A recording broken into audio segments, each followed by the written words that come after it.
বিদায় হজের সময় রাসূল সাল্লাল্লাহু আলাইহি ওয়াসাল্লাম এই দিনেই ঐতিহাসিক ভাষণ দেন, যেখানে তিনি বলেছিলেন, মুসলিম মুসলিমের ভাই কারো উপর জুলুম নয়, সুদ হারাম, নারীদের হক আদায় করতে হবে। এবং এই দিনেই নাজিল হয় সেই বিখ্যাত আয়াত, আজ আমি তোমাদের জন্য তোমাদের দিন পূর্ণাঙ্গ করে দিলাম। ভাবুন, একটা দিন যেদিন দিন পূর্ণতা পেল। এটা সেই মুহূর্ত যখন নবী মুহাম্মদ সাল্লাল্লাহু আলাইহি ওয়াসাল্লাম দাঁড়িয়ে আছেন লক্ষ লক্ষ সাহাবীর সামনে, আর তিনি জানেন এটি তার শেষ ভাষণ। মক্কার আরাফাতের ময়দান, সূর্যের নিচে সমবেত মানুষ, চারদিক নীরব। নবীজি সাল্লাল্লাহু আলাইহি ওয়াসাল্লাম কণ্ঠ তুললেন, হে মানুষ, তোমাদের উপর আমার যে দায়িত্ব ছিল আমি তা পৌঁছে দিয়েছি। তিনি স্মরণ করালেন, মুসলমান একে অপরের ভাই, নারীর প্রতি সম্মান, কারো হক না খাওয়া, সুদকে হারাম ঘোষণা, সবকিছু তিনি শেষবারের মতো বলে গেলেন।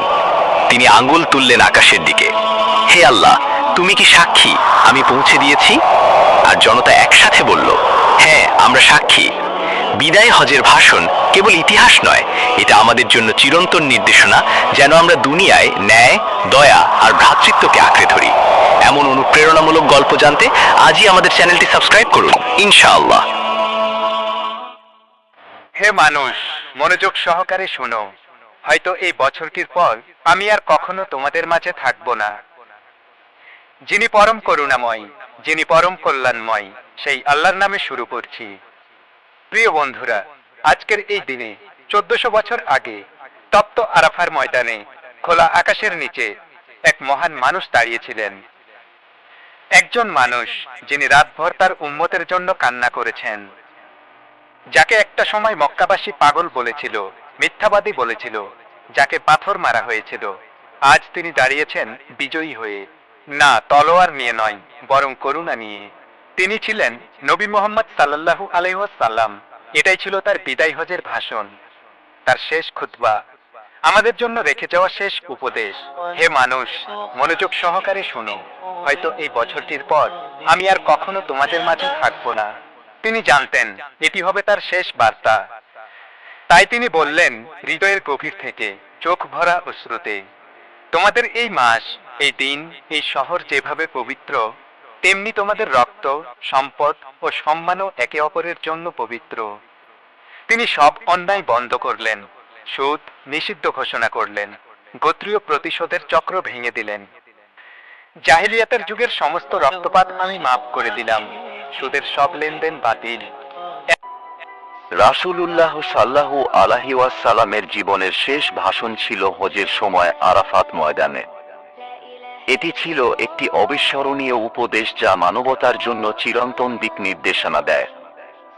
রাসূলুল্লাহ সাল্লাল্লাহু আলাইহি ওয়াসাল্লাম সমবেত মুসলমানদের উদ্দেশ্যে বলেন, হে মানুষ, তোমাদের সবার প্রভু একজন, তোমরা সবাই আদমের সন্তান এবং আদম মাটির তৈরি। তিনি মুসলমানদের মধ্যে ভ্রাতৃত্ব, নারীদের সম্মান এবং দাসদের সাথে সদাচরণের গুরুত্বের কথা বলেন। রাসূলুল্লাহ সাল্লাল্লাহু আলাইহি ওয়াসাল্লামের এই ভাষণটি ছিল মানবাধিকার ও সমতার চূড়ান্ত ঘোষণা, যা আজও পৃথিবী জুড়ে মানুষকে অনুপ্রাণিত করে। এখন আপনারা ভিডিওতে যে জায়গাটি দেখছেন, এটা হলো আরাফাতের পাহাড়, যাকে জাবালে রহমত বলা হয়, যার অর্থ রহমতের পাহাড়।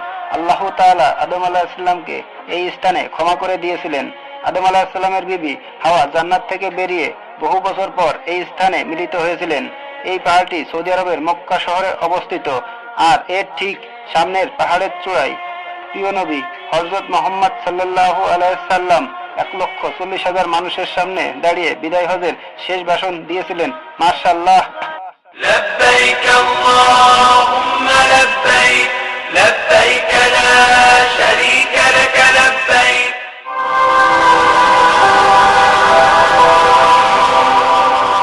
অষ্টম হিজরির রমজান মাসে মক্কা বিজয় হয় এবং নবীজি সাল্লাল্লাহু আলাইহি সাল্লাম উমরা সম্পাদন করেন।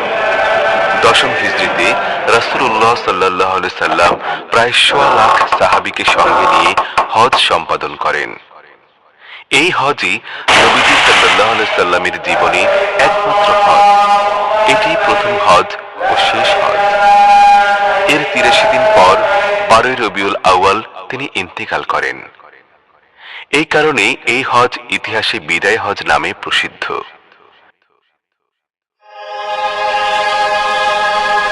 বিদায় হজের ভাষণ।